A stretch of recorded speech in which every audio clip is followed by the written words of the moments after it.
सपा की ओर से तीसरी लिस्ट जारी। तीसरी लिस्ट में 5 उम्मीदवारों के नाम में एक नाम ऐसा जिसे देखेंगे तो होंगे हैरान। बदायूं में भाई का टिकट काटकर भाई ने चाचा पर विश्वास जताया। बदायूं में धर्मेंद्र नहीं, अब चाचा लड़ेंगे चुनाव। अखिलेश ने ऐसा फैसला क्यों लिया? चाचा शिवपाल के चुनाव लड़ने पर फैसला लेकर अखिलेश ने स्वामी प्रसाद मौर्य को चौंकाया। जो सोचकर तोड़ा था सपा से नाता, अब वैसा होगा नहीं क्योंकि चाचा शिवपाल आ गए। आगामी लोकसभा चुनाव के लिए समाजवादी पार्टी ने उम्मीदवारों की अपनी तीसरी लिस्ट जारी कर दी है। इस लिस्ट में 5 उम्मीदवारों के नाम घोषित किए। कैराना से इकरा हसन, बरेली से प्रवीण सिंह एरन, हमीरपुर से अजेंद्र सिंह राजपूत, वाराणसी से सुरेंद्र सिंह पटेल। लेकिन एक 5वां नाम ऐसा आया जिसने सबको चौंकाया, जिस पर इस वक्त अखिलेश यादव सबसे ज्यादा भरोसा करते हैं। बदायूं से अब धर्मेंद्र यादव नहीं बल्कि शिवपाल यादव होंगे प्रत्याशी। अब ये नाम सुनकर क्या ख्याल आया होगा? सवाल तो यही पनपे होंगे। सपा अध्यक्ष अखिलेश यादव ने पहले से बदायूं में घोषित उम्मीदवार धर्मेंद्र यादव, जो कि अखिलेश के चचेरे भाई हैं, उनकी जगह अपने चाचा शिवपाल यादव को उम्मीदवार क्यों बनाया? सपा ने बदायूं सीट से अपना उम्मीदवार क्यों बदला? धर्मेंद्र यादव की जगह शिवपाल यादव को टिकट क्यों दिया, जबकि सपा की पहली लिस्ट में धर्मेंद्र यादव को इस सीट से मैदान में उतारा गया था? दरअसल इसके पीछे 2 वजह हैं। 2 कारणों के कारण अखिलेश यादव ने शिवपाल यादव को बदायूं के रण को जीतने की जिम्मेदारी सौंपी। इस रिपोर्ट को आखिर तक देखिए, पूरी बात समझ जाएंगे। शिवपाल को बदायूं से चुनाव लड़ाने की पहली वजह। शिवपाल यादव को बदायूं चुनाव लड़ाने का फैसला सपा अध्यक्ष अखिलेश यादव ने एक सोची समझी रणनीति के तहत लिया। दरअसल स्वामी प्रसाद मौर्य ने सपा से बगावत कर एक अलग पार्टी बनाने की घोषणा की। स्वामी प्रसाद मौर्य ने यह फैसला अपनी बेटी संघमित्रा मौर्य की राजनीति को संवारने के लिए किया। संघमित्रा मौर्य की राजनीति को स्थिरता देने के लिए ही स्वामी प्रसाद मौर्य ने सपा से नाता तोड़ा। दावा किया जाता है स्वामी प्रसाद मौर्य चाहते थे अखिलेश यादव संघमित्रा मौर्य को या तो बदायूं से लोकसभा चुनाव लड़ा दें या फिर राज्यसभा चुनाव में उनकी उम्मीदवारी घोषित कर दें, लेकिन ऐसा हुआ नहीं। अखिलेश ने पहली लिस्ट में बदायूं से उम्मीदवार के तौर पर धर्मेंद्र यादव के नाम का ऐलान कर दिया। वहीं राज्यसभा चुनाव में अपने 3 उम्मीदवारों की लिस्ट में भी संघमित्रा मौर्य के नाम को जगह नहीं दी।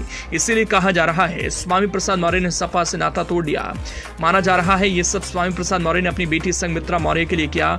संभावना बन रही है संघमित्रा मौर्य को बीजेपी फिर से बदायूं लोकसभा सीट से चुनाव लड़ाएगी। अब यहां तक धर्मेंद्र यादव संघमित्रा मौर्य की राजनीति को टक्कर देकर मात देने में सक्षम थे, लेकिन तभी एक और घटना हुई।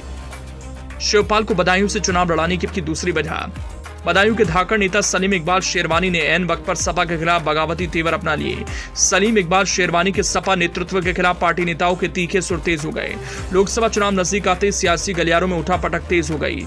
कई बड़े नेता अपनी पार्टी छोड़कर दूसरे दलों का दामन थाम रहे हैं। कुछ नेता पार्टी में अपना पद छोड़कर नाराजगी जाहिर कर रहे हैं।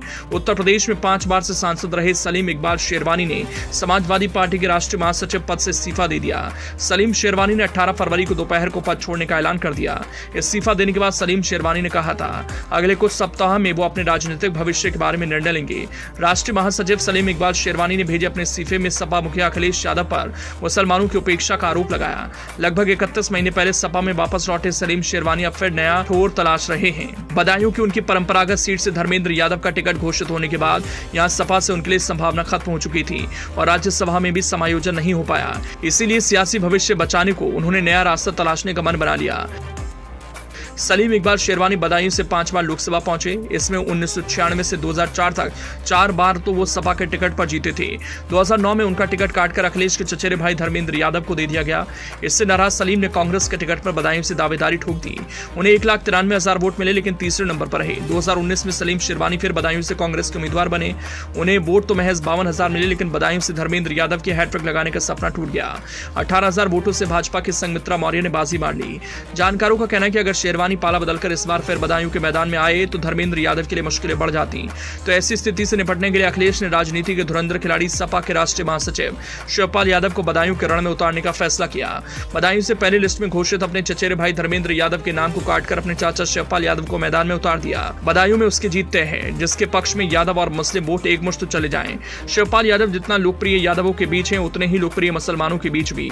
ऐसी स्थिति में अगर सलीम इकबाल शेरवानी मैदान में उतरते हैं तो भी मुसलमानों का वोट चाचा शिवपाल के पक्ष में ही जाएगा।